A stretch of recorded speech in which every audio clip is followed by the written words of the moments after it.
Hello everyone, you are welcome to my mathematics class. Today's class going to be very interesting because today's concept is Pythagoras theorem.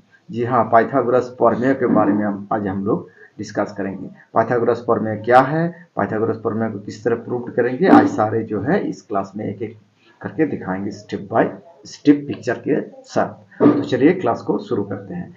सबसे पहले हम लोग जान लेते हैं Pythagoras प्रमेय है क्या। Pythagoras theorem is basically used to find the length of an unknown side and the angle of a triangle. According to the Pythagoras property, in a right-angle triangle, the square of the hypotenuse is always equal to the sum of the square of the other two sides. Pythagoras theorem describes the relationships among the three sides of a right-angle triangle. Pythagoras प्रमेय समकोण त्रिभुज की तीन भुजाओं के बीच के संबंध को समझाता है। पाइथागोरस के अनुसार समकोण त्रिभुज में कर्ण का वर्ग अन्य दो भुजाओं के वर्ग के योग के बराबर होता है, यानी AC square equal to AB square plus BC square. अथवा इसको इस तरह भी लिख सकते हैं, H square equal to P square plus B square. और हिंदी में कर्ण का वर्ग बराबर लंब का वर्ग जोड़ आधार का वर्ग, यानी कर्ण स्क्वायर बराबर लंब स्क्वायर जोड़ आधार स्क्वायर। आइए इसे फिगर द्वारा समझते हैं। इसे समझने के लिए हमें एक समकोण त्रिभुज ड्रॉ करना पड़ेगा। चलिए फिगर ड्रॉ करते हैं।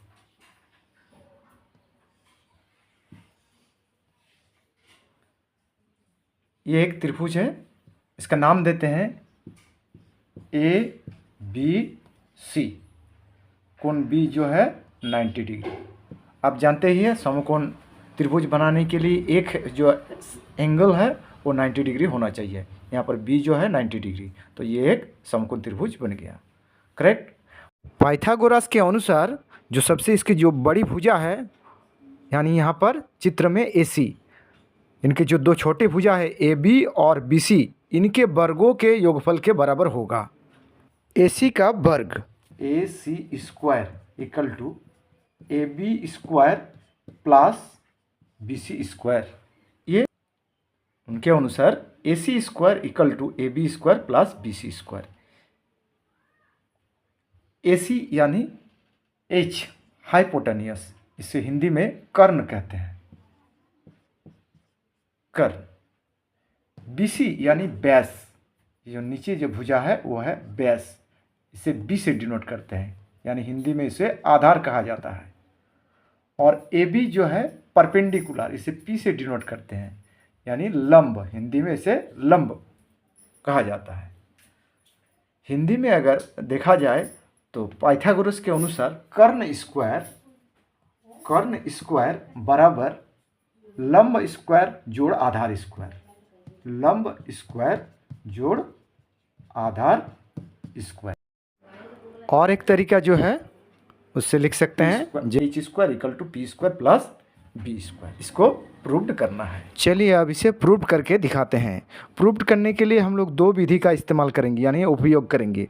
फर्स्ट जो है समरूप त्रिभुज विधि तथा दूसरा बीजीय विधि। ऐसे तो विधि बहुत सारे हैं, लेकिन हम लोग आज दो विधियों द्वारा प्रूव्ड करके आपको दिखाएंगे। तो चलिए सबसे पहले समान त्रिभुज विधि आपको दिखाते हैं। समान त्रिभुज द्वारा प्रूव्ड करने के लिए B को D तक बढ़ा देते हैं, यानी एक परपेंडिकुलर लाइन ड्रॉ कर देते हैं, नाम देते हैं D, BD। करेक्ट। इससे क्या हो रहा है, ये एक त्रिभुज बन गया, समकोण त्रिभुज BDC। करेक्ट।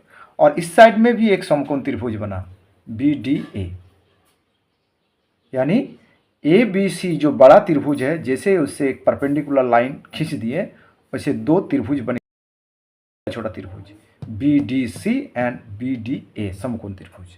करेक्ट। बड़ा त्रिभुज जो है समकोण त्रिभुज, ये छोटा समकोण त्रिभुज BDC से एक बार कंपेयर करेंगे और एक बार BDA से करेंगे। ठीक। उससे हमें निकल जाएगा AB square plus BC square equal to AC square, यानी H square equal to P square plus B square. Correct. इसे स्टेटमेंट में ऐसे लिख सकते हैं, given triangle A B C right angle at B to prove A C square equal to A B square plus B C square, construction draw B D perpendicular A C. Correct. Now proof consider करेंगे A B C triangle और ए D B के साथ। Consider triangle A D B and A B C. अगर जब हम लोग consider करने जा रहे हैं तो मिला है कि एंगल ए दोनों का जो है सेम है, angle A equal to angle A, both are common. Correct. A D B और A B C both are 90 degree. इसीलिए हम लोग कह सकते हैं कि त्रिभुज ए बी सी और ए डी बी समरूप त्रिभुज है। Triangle A D B similar triangle A B C, ये जो ट्राइंगल है सिमिलर है। तो by similarity A similarity we can write it A D by A B. इसका जो करस्पॉन्डिंग साइड है A D by A B and A B by A C, A B by A C. Correct. अब cross multiplication कर देते हैं। अब इसका cross multiplication करते हैं। A B square A D and A C written here, equation number 1। उसी तरह जैसे हम लोग ट्राइंगल ए डी बी और ए बी सी में कंपेयर किए, कंसिडर किए, उसी तरह हम लोग अब ए बी सी और बी डी सी से कंपेयर करेंगे। Similarly in triangle B D C and triangle A B C, angle C and angle C are यार, ए बी सी का भी सी और बी डी सी का भी सी, ये जो एंगल है वो कॉमन है। So we and another angle is BDC 90 degree and ABC is 90 degree. तो ये क्या है, ये भी एक समरूप त्रिभुज है by A similarity. Triangle BDC similar triangle ABC। Correct. Now we can write the corresponding side DC by BC equal to BC by AC।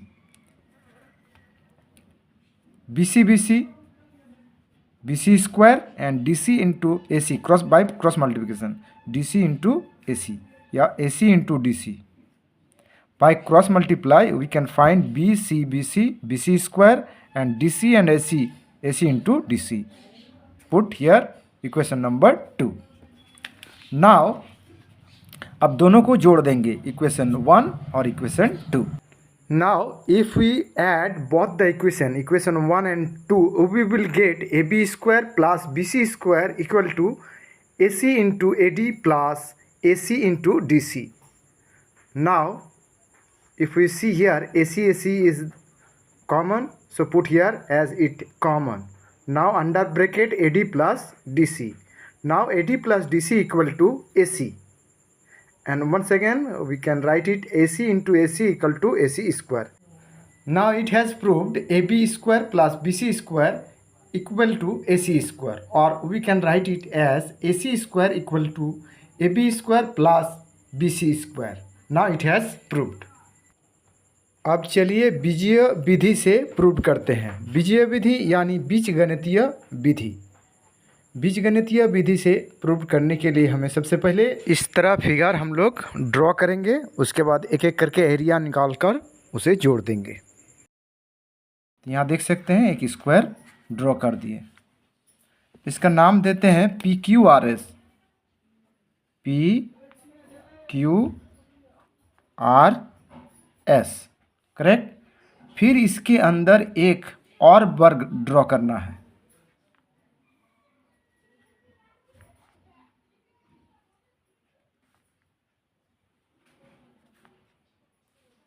चलिए वर्ग ड्रॉ हो गया। अब इसका नाम देते हैं WXYZ। करेक्ट। इससे ऑटोमेटिक हुआ 4 समकोण त्रिभुज बन गया। ये जो बना एक समकोण, फिर ये और एक समकोण त्रिभुज बना, इधर से भी एक समकोण त्रिभुज बना, और ये भी एक समकोण त्रिभुज बन गया, यानी right angle triangle. 4 right angle triangle बना, 1 2 3 4। यानी जैसे ही हम लोग PQRS बड़ा वर्ग के अंदर एक छोटा वर्ग बनाए हैं, 4 गो ऑटोमेटिक जो है समकोण त्रिभुज बन गया। इसका नाम दे देते हैं, इसका साइड जो ट्राइंगल का साइड है A B एंड C, इसका भी दे देते हैं A B C same triangle, इसका भी नाम दे देते हैं ए बी सी, इसका भी नाम देते हैं ए बी एंड सी। ए जो है परपेंडिकुलर साइड है, सबके लिए परपेंडिकुलर सेम ए रख दिए, और बेस जो है वो बी रख दिए, और ये जो है हाइपोटेनियस उसको सी रख दिए सबका, ठीक है, यानी कर्ण जो है सी से डिनोट कर दिए।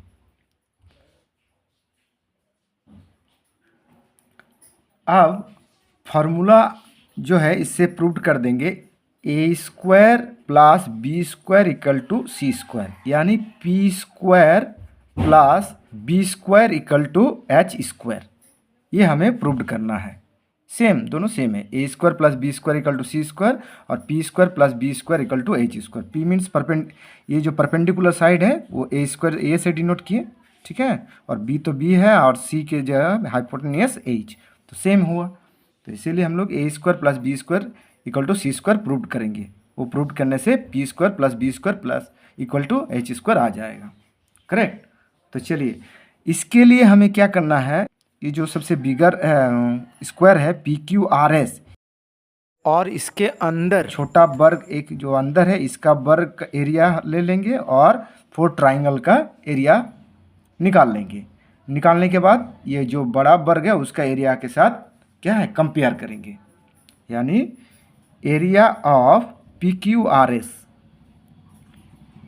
एरिया ऑफ किसका निकालेंगे, P Q R S, P Q R S का बराबर किसके साथ करेंगे, क्योंकि ये बराबर किसका है, इसके अंदर जो है पार्ट छोटा वर्ग है और 4 गो राइट एंगल ट्राइंगल है, ये मिला के ही बड़ा वर्ग बना है। तो लिखते हैं area of W X Y Z plus किसका एरिया, 4 ट्राइंगल है, 4 ट्राइंगल, ठीक है, right angle triangle. Area P Q R S, P Q R S वर्ग का एरिया हम लोग जानते हैं भुजा स्क्वायर, तो इसमें सब भुजा क्या है, A B A B A B A B same, तो इसका स्क्वायर कर देते हैं। हम लोग जानते हैं वर्ग का एरिया जो है भुजा स्क्वायर होता है, भुजा की वर्ग की लंबाई जो है ए और बी है, यानी ए प्लस बी होल स्क्वायर। अब इस वर्ग का जो एरिया है डब्ल्यू एक्स वाई जेड, इसका भुजा जो है सी है, सी सी सी सी, तो इसका एरिया सी स्क्वायर भुजा स्क्वायर। और 4 ट्राइंगल, 4 राइट एंगल ट्राइंगल का हम लोग जानते हैं एरिया होता है half into height into base, height यहाँ पर ए है और बेस जो है बी, यानी हाफ गुना लंबाई गुना आधार। अब जो है इसका कैलकुलेशन करेंगे, A plus B whole square का फॉर्मूला में तोड़ देंगे, A square plus 2ab plus B square, correct, और C square same copy is there, 2 2 जा 4, 2 आ गया, और ये जो बचा ए बी, ठीक। अब देखना है दोनों तरफ 2ab है, ये भी 2ab, ये कैंसिल हो जाएगा, बचेगा कौन, ए स्क्वायर प्लस बी स्क्वायर, और यहाँ बचा सी स्क्वायर, करेक्ट। ये हो गया आपका proved, A square plus B square equal to C square, यानी P square plus B square equal to H square, correct. तो इसी तरह हम लोग दोनों विधियों से कर सकते हैं आराम से। तो चलिए आज के क्लास में बस इतना ही, मिलते हैं अगले क्लास में, तब तक के लिए टाटा बाय बाय।